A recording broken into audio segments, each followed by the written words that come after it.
This happened on a late November evening in 2018 in Old Town San Diego, California, inside the historic two-story Greek Revival's home known as the Whaley House.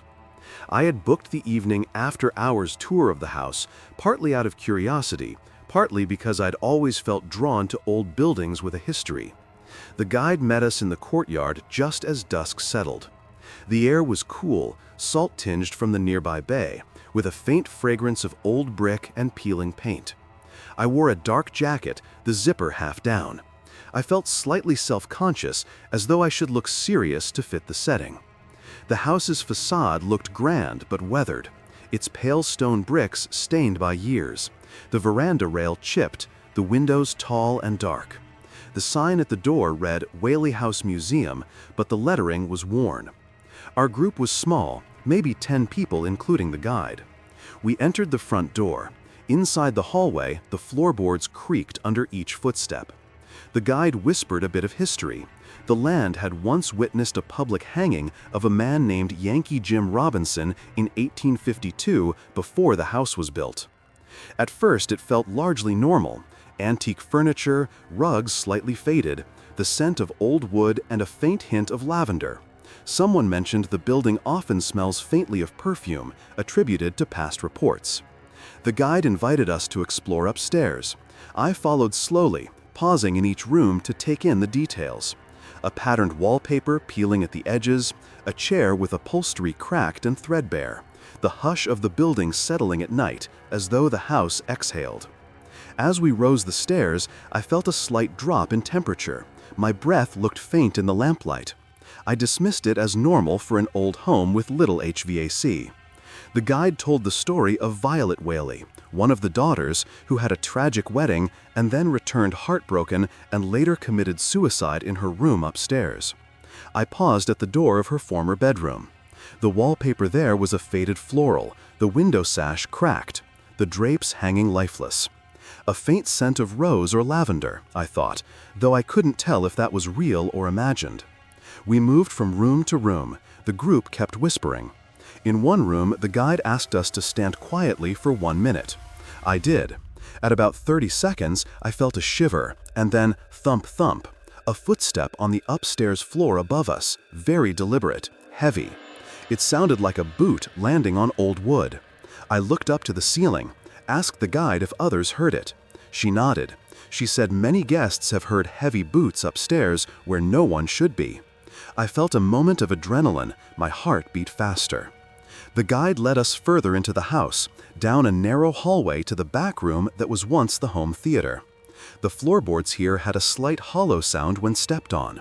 I placed my hand on the wall. It felt cold and rough, perhaps because the old mortar was exposed beneath peeled paint. The lights flickered once, just a brief blink. The guide apologized, said the house is old and wiring gets finicky. I nodded, though inside I felt the hairs on the back of my neck raise. Then we entered the Gallows room, the small room at the rear that stands on the exact site where Yankee Jim had been executed. The air inside was noticeably heavier, the lamplight dimmer.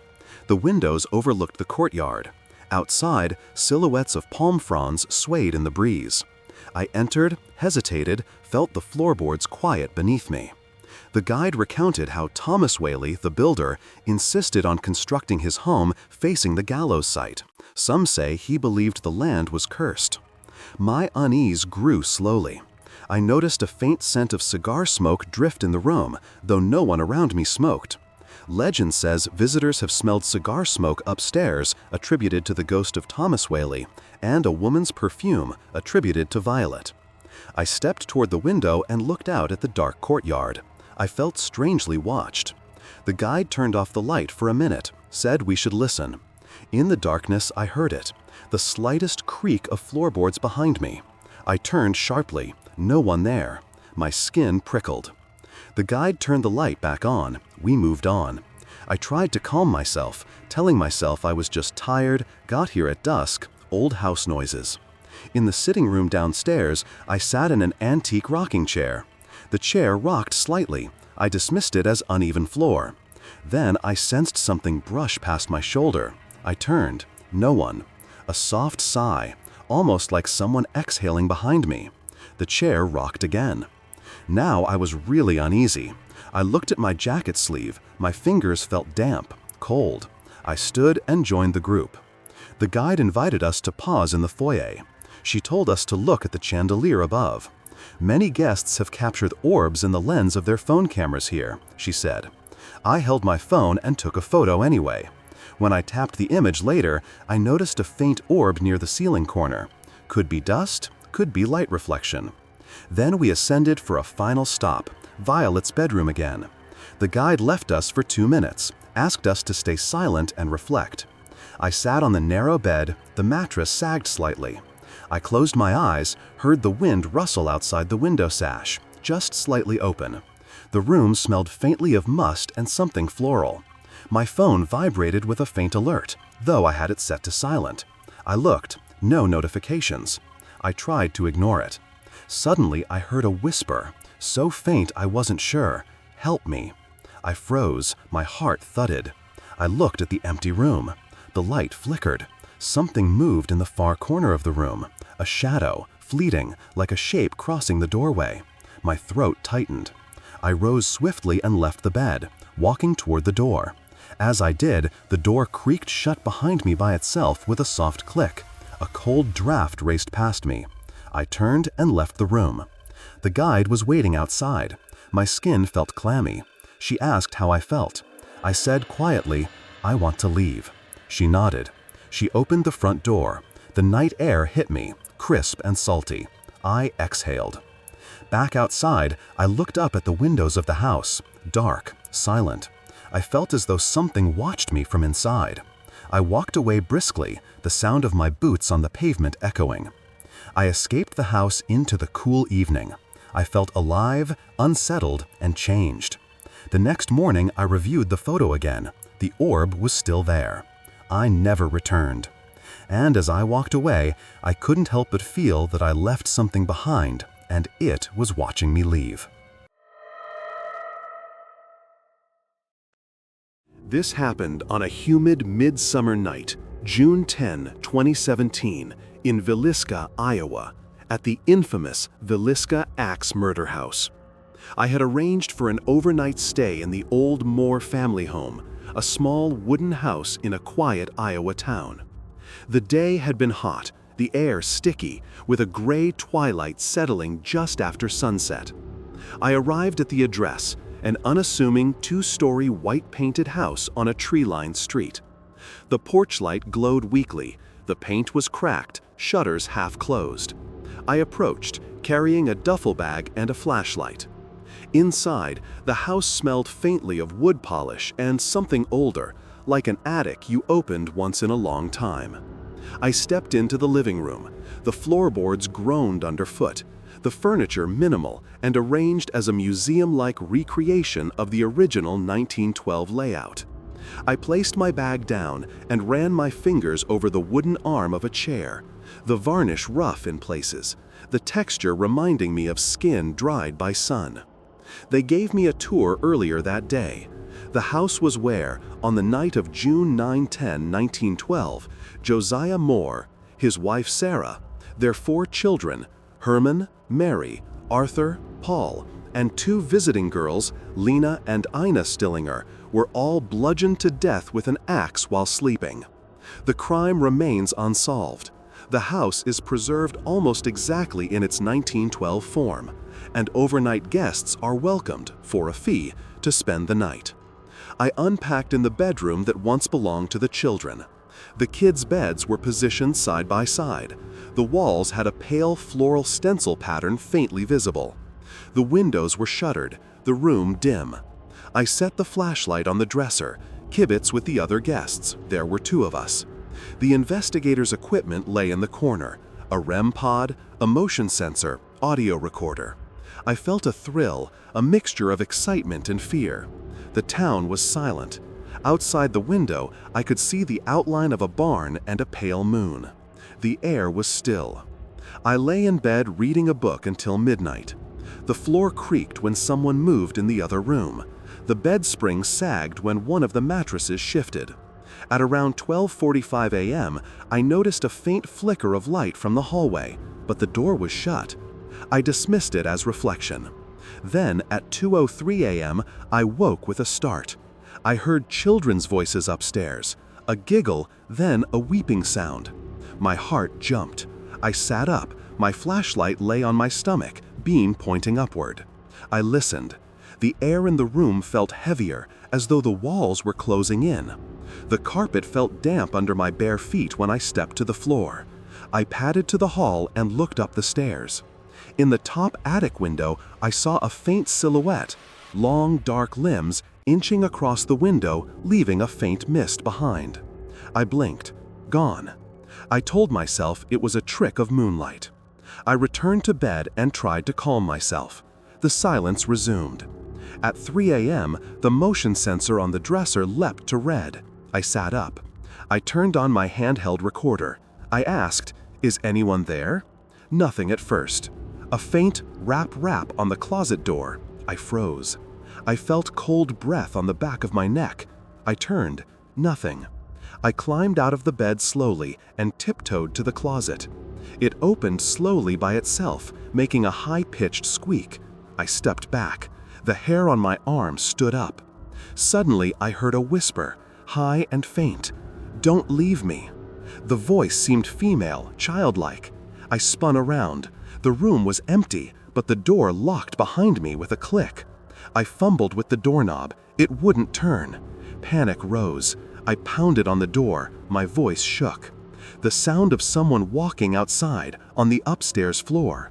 Heavy footsteps, each landing with weight. I heard the attic door upstairs creak open. I shouted, "Hello? Anyone?" Silence. Then, behind me, the bed sagged violently, springs creaking. I felt a hand slide under my jacket at the small of my back, pressing. I lurched forward and scrambled for the door, but it remained locked. The footsteps above accelerated, then stopped. A crate toppled upstairs with a loud crash. I heard a child's voice, clear. "Help us." My breath came hard. Suddenly, the doorknob turned. The door swung open and I vaulted out into the hallway, heart pounding. I dashed down the stairs and out the front door into the damp night. Outside the porch, the summer air had cooled significantly. Beads of sweat on my forehead felt chilled by the breeze. I looked back at the house. Dark windows, silent façade. I didn't wait. I jumped into my car and drove off. In the daylight, I reviewed the audio. I captured a whisper, faint but clear. "Lena, Ina." My hands trembled. The house had shifted something in me. I'd slept fitfully the rest of the night, but drove home at dawn. I survived the house, but somewhere in the dark attic, the crying children still wait, and I still hear their footsteps when I close my eyes. This happened on a cold January evening in 2019 in New Orleans, Louisiana, at the infamous LaLaurie mansion, located in the French Quarter. I arrived at twilight, the humid winter air hanging heavy with the scent of magnolia and distant river water. The LaLaurie mansion stands on Royal Street, a grand historic townhouse with ornate balconies, ironwork railings, and tall shuttered windows. But the building bore weight. Its reputation for cruelty and haunting reached far beyond the city. I wore a light jacket and carried a voice recorder. I was meeting a local historian and ghost tour guide who had secured us private access for 1 hour after closing. We entered through a side door. The interior smelled of stale wood, faint cigar smoke, and something metallic, like lingering blood. The floors beneath us were creaky. The dim light from a single candle on the landing cast dancing shadows across walls. The guide led me through the first floor, parlors with high ceilings and heavy drapes, their fabric dusty and draping long. The floorboards groaned. We paused beneath a chandelier. Its crystals glinted half-heartedly. I reached out to touch the carved wood banister. The varnish cracked, splintered slightly under my fingers. He told the story. In 1834, a fire broke out in the house, revealing a hidden attic where enslaved people were chained and tortured by Madame Delphine LaLaurie.